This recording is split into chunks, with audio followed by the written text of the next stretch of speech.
ओम नमो भगवते वासुदेवाय। ओम नमो भगवते वासुदेवाय। नारायणं नमस्कृत्यं नारायणं नमस्कृतं नरं चैव नरोत्तमं नरं चैव नरोत्तमं देवीं सरस्वतीं व्यासं देवी सरस्वतीं व्यासं ततो जयमुदीरये। ततो जयमुदीरये। नष्टप्रायेषु अभद्रेषु नष्टप्रायेषु अभद्रेषु नित्यं भागवत सेवया नित्यं भागवत सेवया भगवति उत्तम श्लोके भगवति उत्तम श्लोके भक्तिर्भवति नैष्टिकी। भक्तिर्भवति नैष्टिकी। रंद्राज श्रीमद् भागवतम की जय। स्कंद 4 अध्याय 8 श्लोक संख्या 35। ध्रुव उवाच। ध्रुव उवाच। ध्रुव महाराज ने कहा, ध्रुव महाराज ने कहा, सह वह वह अयम अयम यह यह शमः समः मन का संतुलन मन का संतुलन भगवता भगवता आपके द्वारा आपके द्वारा सुख दुख सुख दुख सुख तथा दुख सुख तथा दुख हत आत्माना जो प्रभावित है दर्शितः दिखाया गया कृपया कृपा द्वारा पुंसाम लोगों का दुर्दर्शः देख पाना कठिन देख पाना कठिन अस्मद्विधः है आस्मदिक है हम जैसे व्यक्तियों द्वारा हम जैसे व्यक्तियों द्वारा तो लेकिन यह जो भी आपने कहा जो भी आपने कहा सोयम शमो भगवता सोयम शमो भगवता सुख दुख हतात्मना सुख दुख हतात्मना दर्शितः कृपया पुंसाम दर्शिता कृपया पुंसाम दुर्दर्शोस्म द्विधस्तु यः। दुर्दोष। ध्रुव महाराज ने कहा, हे नारद जी, मन की शांति प्राप्त करने हेतु आपने कृपा पूर्वक जो भी कहा वह ऐसे पुरुष के लिए निश्चित ही अत्यंत शिक्षाप्रद है जिसका हृदय सुख तथा दुख की भौतिक परिस्थितियों से चलायमान है। लेकिन जहाँ तक मेरा संबंध है, मैं तो अविद्या से आवृत हूँ और इस प्रकार का दर्शन मेरे हृदय को स्पर्श नहीं कर पाता। तात्पर्य, मनुष्यों की अनेक श्रेणियाँ होती है। एक श्रेणी अकामी कहलाती है। वह उन मनुष्यों की है जिनकी कोई भौतिक आकांक्षा नहीं रहती। आकांक्षा चाहे भौतिक हो या आध्यात्मिक, वह तो रहती है। भौतिक आकांक्षा का उदय तब होता है जब कोई अपनी स्वयं की इंद्रियों को तुष्ट करना चाहता है। जो व्यक्ति श्री भगवान को प्रसन्न करने हेतु किसी भी वस्तु की बलि देने को उद्यत रहता है तो उसकी आकांक्षा आध्यात्मिक है। ध्रुव ने श्री नारद मुनि द्वारा दिए उपदेश को ग्रहण नहीं किया क्योंकि उन्होंने अपने आप को ऐसी शिक्षा के लिए सर्वथा अयोग्य समझा जो सभी भौतिक आकांक्षाओं का दमन करती हो। किंतु यह तथ्य नहीं है कि भौतिक आकांक्षा रखने वाले को भगवान की पूजा करना मना है। ध्रुव के जीवन से यह एक अनिवार्य शिक्षा प्राप्त होती है। उन्होंने स्पष्ट रूप से स्वीकार किया कि उनके हृदय में भौतिक आकांक्षाएं भरी हैं। वे अपनी विमाता के कटु वचनों से अत्यंत प्रभावित थे, जबकि आध्यात्मिक रूप से आगे बढ़े हुए लोग किसी की निंदा या स्तुति की चिंता नहीं करते। श्रीमद् भगवद गीता में कहा गया है कि जो वास्तव में आध्यात्मिक जीवन में ऊपर उठे हुए हैं वे इस जगत के द्वैत भाव की चिंता नहीं करते। किंतु ध्रुव महाराज ने स्पष्ट रूप से स्वीकार किया कि वे भौतिक सुख दुख के मनस्ताप से ऊपर नहीं हैं। उन्हें विश्वास था कि श्री नारद मुनि का उपदेश महत्वपूर्ण है, तो भी वे उसे स्वीकार नहीं कर पाए। यहाँ उठाया गया प्रश्न यह है कि भौतिक आकांक्षाओं से ग्रस्त व्यक्ति भगवान की पूजा करने का पात्र है अथवा नहीं। इसका उत्तर यही है कि प्रत्येक व्यक्ति ईश्वर की पूजा करने का पात्र है। भले ही मनुष्य अनेक भौतिक आकांक्षाओं की पूर्ति के लिए इच्छुक हो, तो भी उसे कृष्ण भावनामृत को अपनाना चाहिए और परम भगवान श्री कृष्ण की पूजा करनी चाहिए, क्योंकि वे इतने दयालु हैं कि वे सबकी आकांक्षाओं को पूर्ण करते हैं। इस वर्णन से यह स्पष्ट है कि भले ही किसी की कितनी भी भौतिक आकांक्षाएं क्यों न हो, उसे श्री भगवान की पूजा करने से रोका नहीं जा सकता। तो ध्रुव महाराज को नारद मुनि ने बहुत सुंदर उपदेश दिए कि मन का जो प्रसाद है या मन की जो संतुष्टि है उसके पीछे व्यक्ति को जाना चाहिए, सुख दुख से प्रभावित नहीं होना चाहिए। हम लोगों के लिए ही उपदेश है। हम लोग भी बड़ी जल्दी प्रभावित हो जाते हैं। छोटी सी कोई चीज़ होती है तो मन इतना व्यथित हो जाता है। तो वास्तव में भगवान की भक्ति करने वाले को धीरे धीरे ये समझना चाहिए कि ये भौतिक सुख और दुख जो है, इसके चक्कर में हमें भगवान की भक्ति की क्रियाओं में ढिलाई नहीं करनी चाहिए। भौतिक सुख दुख से अप्रभावित होने का क्या मतलब है कि सर्दी है, गर्मी है, बीमारी है, स्वस्थ है, कुछ अच्छा लग रहा है, अपमान हो गया, सम्मान हो गया, ये सब होता रहेगा। लेकिन इस सब के होते हुए भगवान की भक्ति से पीछे नहीं हटना, उसको करते रहना है, करते रहना है, करते रहना है।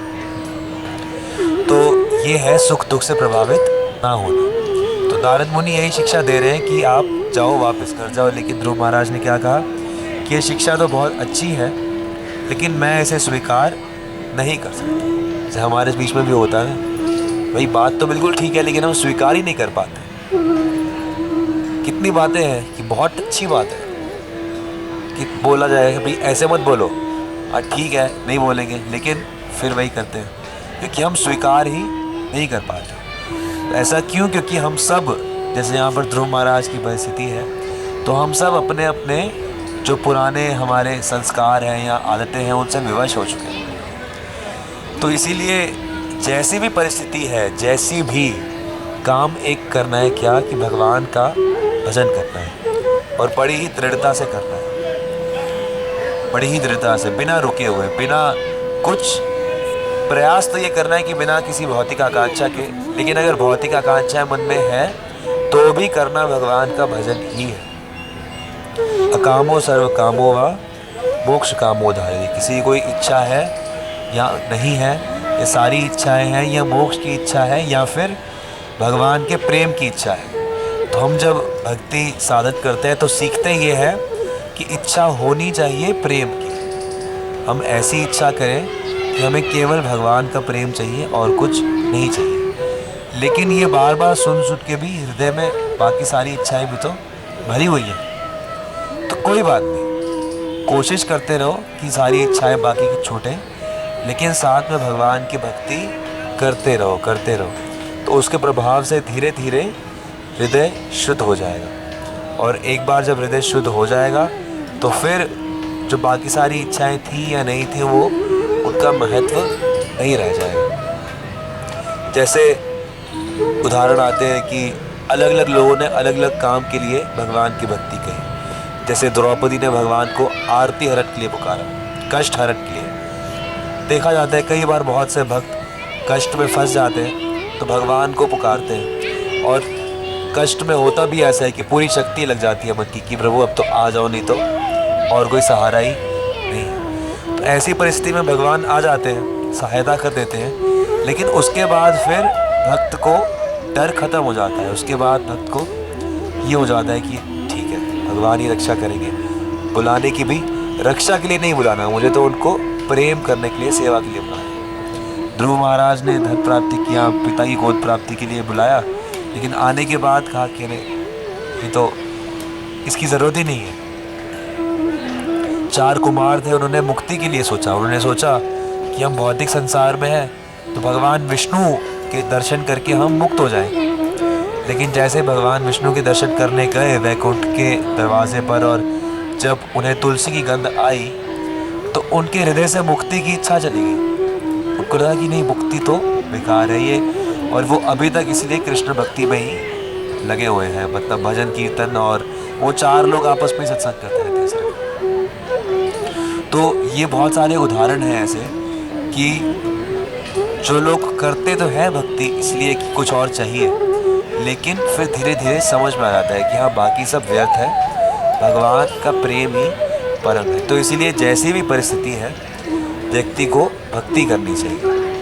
हमें सीखना तो चाहिए कि हाँ और कुछ नहीं मांगता, लेकिन अगर कोई मांग है तो भी भगवान से ही, भगवान की भक्ति ही करनी चाहिए, क्योंकि इसके अलावा और कुछ है ही नहीं। और इसके अलावा क्या है? आहार, निद्रा, भय, मैथुन। और प्रहलाद महाराज कहते हैं कि वो ऐसा है जैसे चबे को चबाना। जैसे कोई जैसे गन्ना होता है, अब गन्ने को आप चूसते हो तो उसमें से रस निकलता है, लेकिन अब उसको आप अच्छे से पूरा चूस चुके हो, वो पूरा फूस रह गया है, लेकिन उसको भी बार बार हम लोग चबाए जा रहे हैं। तो ये बिल्कुल ऐसा ही है कितने जन्मों से हम यही संसार का रस ले रहे हैं, कितने जन्मों से हम ऐसे करोड़पति बने जा रहे हैं, कितने जन्मों में इंद्र भी बने हैं, कितने जन्मों में विश्व के सबसे प्रसिद्ध व्यक्ति भी बने होंगे, कितने जन्मों में कोई योद्धा भी बने होंगे, कितने जन्मों में कितने सारे विवाह किए होंगे, कितने सारे बच्चे होंगे, कितनी कितनी पढ़ाई पढ़ी होगी, क्या क्या नहीं किया हो, लेकिन वो ख़त्म ही नहीं हो रहा, क्योंकि हम लोग समझ ही नहीं पा रहे कि हमें असली चीज़ क्या करनी है, भगवान की भक्ति करनी है। तो इसीलिए यहाँ पर उदाहरण तो ध्रुव महाराज का ये है कि वो कुछ पाने के लिए कर रहे हैं, लेकिन नारद मुनि ये जानते हैं कि हाँ, अगर इतनी ललक है भक्ति करने की, इतनी ललक, तो फिर अच्छे से भक्ति करेगा तो अपने आप हृदय शुद्ध हो जाएगा। तो इसीलिए कई बार भक्त लोग ऐसा कह देते हैं कि चलो ठीक है, महामंत्र जप करो, सब ठीक हो जाएगा। वहाँ सिखाना तो ये चाहिए कि नहीं सब ठीक होने की या कुछ भौतिक इच्छा नहीं चाहिए, लेकिन कई बार होती भी है तो भी दे देते हैं कि देखो वहाँ नाम जप करो, भक्ति करो, सब अच्छा होगा। तो ऐसे करते करते ही धीरे धीरे सबको ये समझ में आए, सबका कल्याण होगा। तो ये हमारे अंदर या तो भावना आए नहीं सकती है, लगता है तो मतलब अब तो इतने पतित हैं। लास्ट तक भी गुरु महाराज मतलब ठीक है सारा ले रहे थे शिष्यों का, और लास्ट तक भी मतलब भगवान की सेवा कर रहे हैं, कवर डुला रहे हैं, पंखा मोर पंखे डुला रहे हैं। उस दिन जिस दिन तकलीफ हुई है, पहली रात तो हम पूरी सेवा करके गए मंदिर की, और उसके बावजूद भी मतलब मन में ये भाव नहीं है कि सपने में भी बताओ मतलब चोर डुला रहे हैं और सारा काम करें, वो आएगी भावना कब? हम तो जरा सा सिर में दर्द हो जाता तो घर में छोड़ दे यार, क्या करें, मंदिर जाता है तो तकलीफ हो। ये भावना कैसे पैदा होगी इतनी जो मतलब दृढ़ भावना है? जब मेरी पैदा हो जाएगी तो बताओ। वैसे तो वही दोनों चीज़ें हैं, कृपा और साधन। जैसे सुबह मैं वो एक कथा सुन रहा था कि असली चीज़ तो कृपा ही है। जैसे ये महाराज को स्मरण करना है, तो ये महाराज को स्मरण करते करते स्मरण करते रहो, इतना स्मरण करो, इतना स्मरण करो कि महाराज के अलावा जब कुछ और स्मरण नहीं होगा तो महाराज को आकर कृपा करनी पड़ेगी। तो ये भक्तों की कृपा से ही होता है। इसीलिए कहते हैं कि भक्ति जो है केवल भगवान की नहीं होती, भगवान के साथ भगवान के भक्तों की भक्ति करनी है। क्योंकि भगवान भौतिक संसार से छुड़ा देंगे, लेकिन भगवान का प्रेम कौन देगा? भगवान का प्रेम तो भगवान के भक्त ही दे सकते हैं, जैसे अभी नारद मुनि ही दे रहे हैं ध्रुव महाराज। तो इसीलिए जब भक्तों की कृपा हो जाती है कुछ विशेष, तभी समझ में आता है, तभी होता है। अन्यथा तो इसलिए ही है कि सत्तन के संग लावे, संतों के संग। अब जैसे मेरे को पता कि मैं सुबह 4 बजे उठूँगा तो वहाँ से मेरे खुद से धन की प्राप्ति हो जाएगी। हाँ, तो उठा जाता तो है। उठ जाएंगे, हैं? ठीक बात है। और यही अगर अपने मंदिर जाना है तो नहीं उठा जाता। तो ये जो गैप है, जैसे जो ऐसा क्यों, मतलब वहाँ पे क्योंकि हमारे मन में बहुत गहराई से ये बात बसी हुई है कि भाई पैसा ही भगवान है। हाँ, ये तो है। तो भगवान ही सब कुछ है, ये भी पता है। नहीं, पैसा ही सब कुछ है, ये भगवान सब कुछ है। हम चर्चा तो कर रहे हैं, लेकिन अंदर मन में गहराई से ये बैठा हुआ है कि पैसा ही सब कुछ है, क्योंकि पैसे से ही शरीर की सारी आवश्यकताएं पूरी होती है। तो अंदर बहुत गहरा से बैठा हुआ है मन में, तो दिखाना क्या चाहिए मन में कि भगवान सब कुछ है। हाँ, अगर वो मेरे साथ है तो पैसा क्या है, मैं तो हाँ। कुछ भी नहीं है। तो यही तो चीज़ बैठ नहीं रही है, हाँ, ये बैठ नहीं रही। यही तो बैठ नहीं रही है। इसलिए तो हम साधन कर रहे हैं कि हाँ चलो कोशिश करते रहो, धीरे धीरे कभी ना कभी कैसे ना कैसे बैठ जाए। यही तो हृदय के अंदर, हृदय में धन की महत्ता इतनी ज़्यादा बैठी हुई है कि लगता है कि मैं मेरे पास धन आ जाएगा तो मैं ये कर दूंगा। जब धन आ जाएगा ना, अगर भक्ति नहीं है तो मंदिर नहीं बनवा पाएगी, वो लग जाएगी इधर उधर ही भाग जाएगा। क्योंकि इसी का उदाहरण है ना, जैसे वो एक मणि थी, समयंतक मणि, रोज कितने किलो सोना देती थी? तनों में देती थी, तनों में, 9 मन। तनों में। तो इतने सोना वो देती थी, तो वो छुपा नहीं पाए उसको, जो सत्यवती माता के पिता थे, सत्यभामा के पिता, तो उससे उनका इतना वो होने लगा, भगवान की सेवा में कहाँ लग पाए, उसके चक्कर में मार पिटाई और इसका मर्डर उसका मर्डर। लेकिन भगवान के भक्त के अक्रूर जी के हाथ में आ गई थी, तो फिर वो तो उस पद का मतलब उतनी भक्ति हृदय में पहले होनी चाहिए, तब आएगा, तब हो पाएगा, नहीं तो बह जाएगा सब। इसलिए तो भगवान देते नहीं है, इसलिए तो सनातन गोस्वामी के पास होती है, हमारे पास नहीं होती, क्योंकि हमारे पास होगी तो बच ही नहीं पाएगी। ऐसे ही एक बहुत इसका बड़ा अच्छा एक उदाहरण है। जीव गोस्वामी रहते थे शिष्यों के साथ, तो जीव गोस्वामी को बहुत चढ़ावा आता था। तो जीव गोस्वामी क्या करते थे कि सारा चढ़ावा यमुना जी में डलवा देते, जो भी एक्स्ट्रा होता था भगवान की सेवा के बाद सब यमुना जी में। तो शिष्यों को बड़ा दुख होता था, गुरुजी क्या, तो हम तो भक्तों की सेवा कर देंगे, जो भी भक्त आएंगे संत आएंगे हम सेवा करेंगे। तो जीव गोस्वामी ने कहा अच्छा करोगे, हाँ। कहते ठीक है, सेवा होनी चाहिए अच्छे से, कोई भी व्यक्ति कोई भी भूखा नहीं जाना चाहिए और भाव खराब नहीं होना चाहिए। तो ठीक है। तो एक दिन बहुत अच्छे से शुरू हुआ, होता रहा, कुछ दिन होता रहा। एक दिन रात्रि के समय कुछ भक्त आ गए और वो भोजन की इच्छा करने लगे, और जो सेवक थे वो सो रहे थे। जीव गोस्वामी तो भजन में थे, वो तो सब देख रहे थे। सेवक सो तो सेवकों ने बोल दिया, अरे बाबा ये रात को कौन खाता है, सुबह खा लेना। तो ऐसे उन्होंने बोल दिया।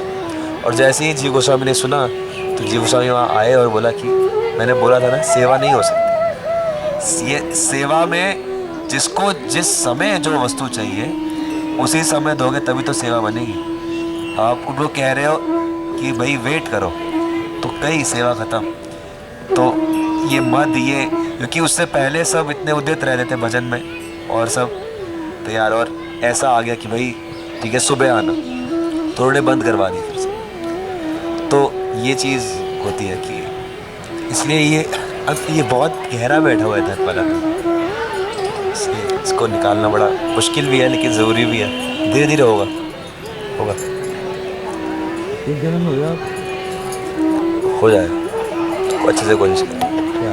भैया वो संतन के संग लाग रे तेरी अच्छी बनेगी, संतन के संग लागे तेरी अच्छी बनेगी।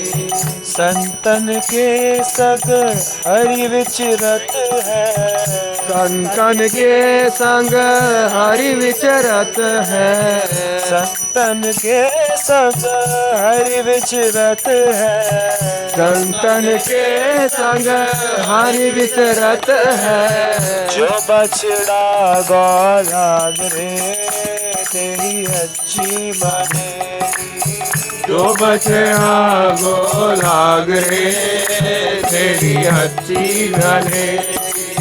संतन के संग लाग रे तेरी अच्छी बनेगी, संतन के संग लाग रे तेरी अच्छी बनेगी। संतन के संग ज्ञान वचन सुन, संतन के संग ज्ञान वचन सुन, संतन के संग ज्ञान वचन सुन, संतन के संग ज्ञान वचन सुन। गयो अंधेरा भाग रे तेरी अच्छी बनेगी, गयो अंधेरा भागे तेरी अच्छी बनेगी।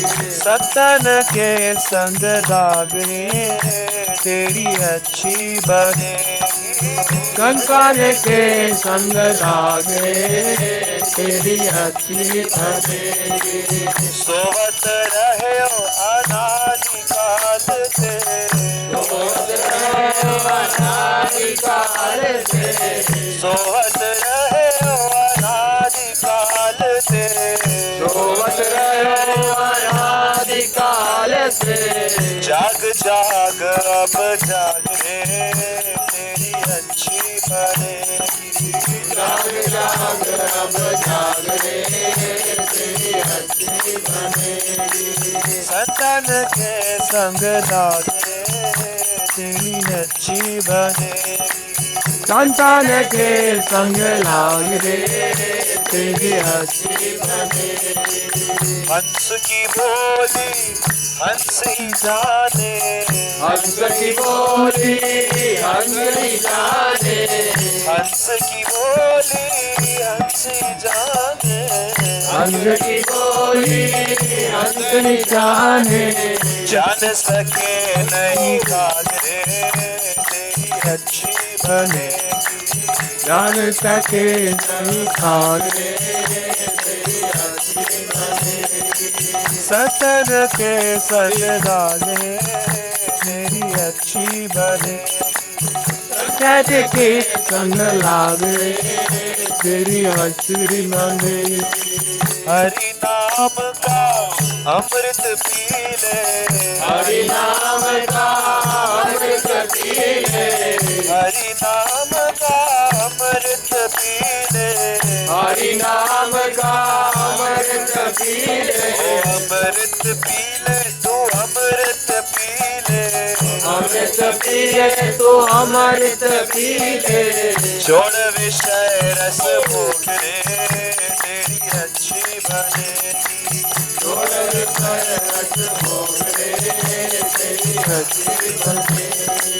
सतन के संग लागे तेरी अच्छी बनेगी संतान के संग लागे तेरी अच्छी यह संसार ठगन की नगरी यह संसार ठगन की नगरी यह संसार ठगन की नगरी यह संसार ठगन की नगरी भाग सके तो भाग ले तेरी अच्छी बने भाग सके तो भाग रे तेरी अच्छी बने संतान के संग नामे तेरी अच्छी बने संतान के संग लाग रे तेरी अच्छी बने प्रीति करो राधा माधव सो प्रीति करो राधा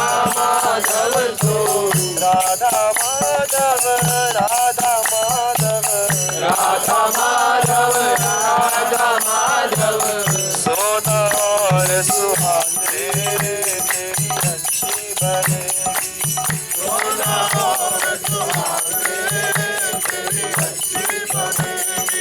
सतन के संग लागे तेरी अच्छी बने संतान के संग लाग रे तेरी अच्छी बने